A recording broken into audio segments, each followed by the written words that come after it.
Hi, welcome to the Modesto Bee's post-game pigskin wrap. Since it's not a podcast anymore, since he's filming it. I'm Joe Cortez. I'm joined by VanderBeek, Ron Agostini, and on this little contraption we've got Jim Silva, who was out in Los Banos on the west side of Merced County for Davis versus Los Banos. Jim, what happened out there on the west side? That was a good game. Second week in a row that I've gotten a one-point game, so it was exciting. Big win for Davis. 3-0. Tim Garcia. 3-0, baby. Yeah, they're 3-0. I mean, they celebrated after the game like they won the league title. Dems coach Tim Garcia with water, and they were jumping around and all excited. So, you know, their first two games, we had kind of talked about maybe not that impressive the competition, but right. Los Banos was a decent, you know, test for them, and they passed it. They quarterback Zach Magana looked good. They have some weapons. I think the main problem with Davis during the season will be their offensive line. They didn't really give any running room to their running backs, but you know, overall a good effort. They made plays when they had to. They got down late in the game with about 5 minutes left, and they hit a 71-yard touchdown pass to go ahead, and then they kind of iced it after that. They held Los Banos on. Hey, how did their running back Josiah Millhouse? How did he look? I'm curious. Well, he looks the part, you know, but he didn't get much running room. So I think he finished with under 30 yards rushing tonight.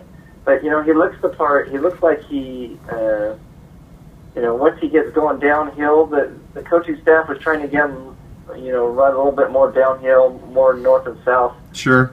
Doing a little too much east-west running, but you know, Davis has weapons. I think the problem for Davis will probably wind up being their offensive line. But I tell you, one thing was that sideline, and we talk a lot about sidelines and coaching staffs and right. What it's like on the sideline, but everybody knows who's running the show on Davis, and that's Tim Garcia. That's terrific. I'm pretty impressed. I was impressed with the way his coaching staff was calm throughout the game, even in the, you know, the waning moments. They're calm, cool. He was calling all the plays on offense. He was making a lot of the adjustments. And I've never seen a coach call an audible before, but I could have swore I saw him call out audibles to the quarterback during, you know. Well, that's the old quarterback in him. You know, some habits die hard. Yeah. I mean, he runs just about everything on that team. I mean, you could just see it. Telling guys to scoot over, you know, on the kickoff returns, get on the hash marks. You're in too far. I mean, he's running the show at Davis, and hey, you can't complain. They're 3-0. Yeah.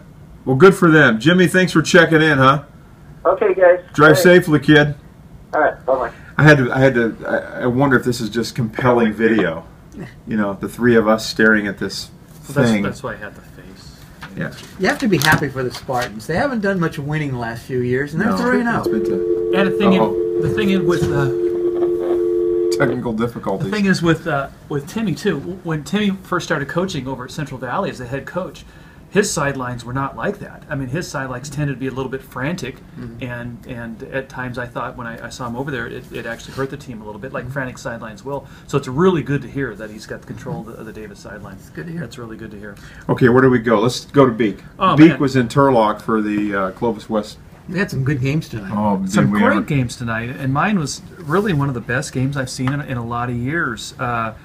Clovis West gets... Turlock wins 27-21. Clovis West gets out 27-0 or 21-0 midway through the second quarter.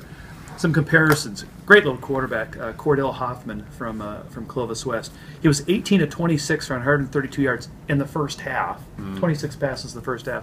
Second half, 3 of 11 for 21 yards and a pick. Wow. As Turlock switched from a 3-deep to a 2-deep. It allowed the corners to play a little bit more aggressive, to take away the flats, allowed the safeties to come up and really take away that underneath. Nice. It was just a lot of little short dink passes, nothing for more than 15 or 20 yards, I think, at any time. When they switched to that, it took all that away. Conversely, Bubba Moreno for Turlock, 2 of 6 for 12 yards in the first half.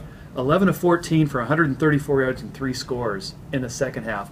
Bubba. All 3 touchdowns come in the fourth quarter. So this was a big barometer game for us because it kind of measured our CCC favorites, Merced, right, which lost to Clovis West in week 0. That was in Fresno, though, right? It was in Clovis, yeah.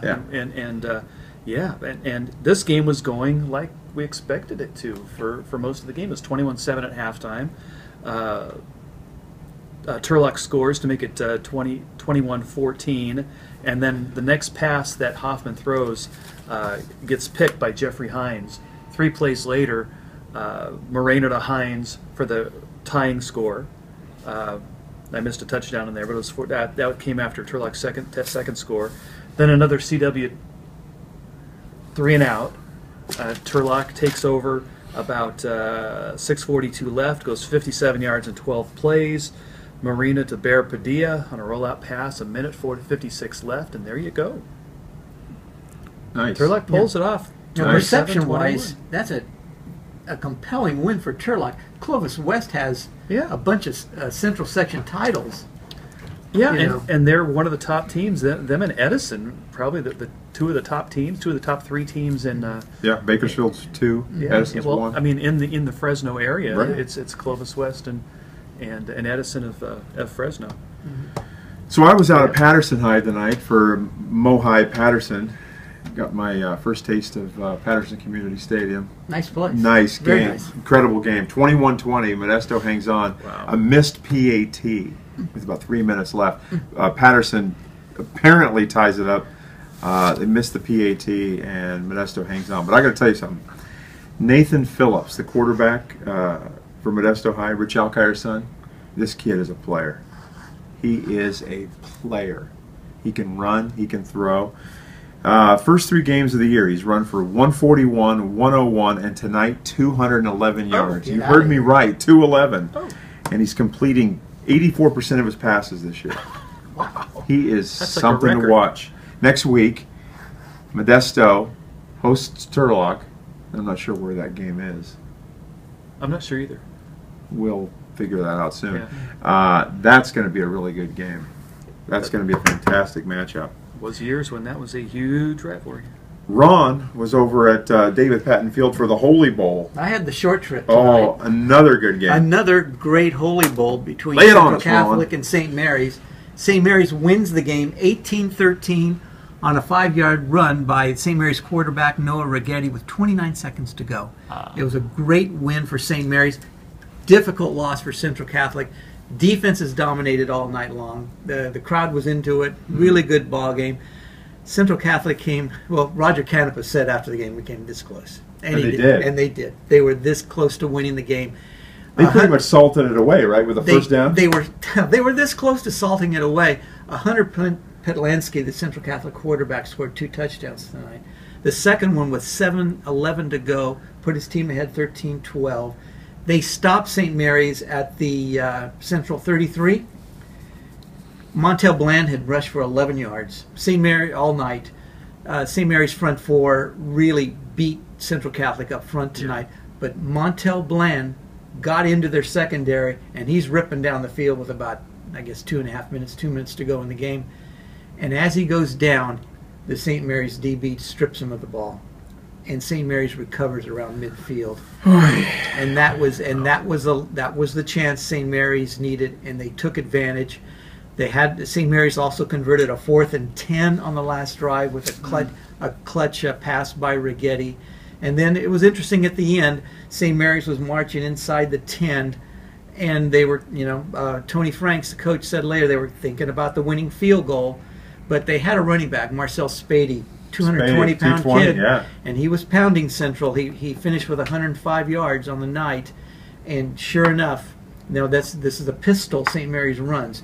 And Righetti fakes to his left to Spady, and the Central Catholic defense jumps just enough for Righetti to dart to his right, and he beats Central Catholic to the corner for a 5-yard touchdown, and that's it. It was a really good game. A lot of good defense tonight. If you liked hitting, you would have liked to be at Patton Field tonight. It's a good ball game. So we've got our list of scores here. Any scores jump out at you guys? I know one that caught my eye was Modesto Christian, 53, Calaveras 12. 19 players on the roster of Modesto Christian. Second year in a row, they've just thumped the Redskins. Yeah, I was at that game. I covered that game last year. Yeah, 51-0 or something like that. It was just brutal. And Modesto Christian, it just must be some kind of matchup. I sense matchup it's a matchup issues. problem. It's a matchup problem. I don't know. Ron, which one caught your eye? Sierra's 3-0 now. And they won big tonight over Chavez, 63-24. That's a nice win. Sonora beating Hillmar in overtime, 30-27. A game we considered staffing because we figured that game might be pretty good. Yeah. That game caught my eye. There's a game kind of down the list here. Livingston 31-19 over LeGrand. We know LeGrand's going to be down a little bit, but talk about the resurgence of Livingston. Yeah. They're 2-1 now. Gave Hillmar everything it could handle. Really good game. And my Ripon Indians getting on the winning track tonight. After 2 losses, 45-25 early. There we go. They had to. Yes. Well, should we wrap it up? Let's wrap it up. That's it for this week's edition of the Postgame Pigskin Wrap. For Brian VanderBeek, Ron Agostini, and our buddy Jimmy Silva, who is like a genie in the box. He's in there somewhere. That's Jim. I'm Joe Cortez. We'll see you next week.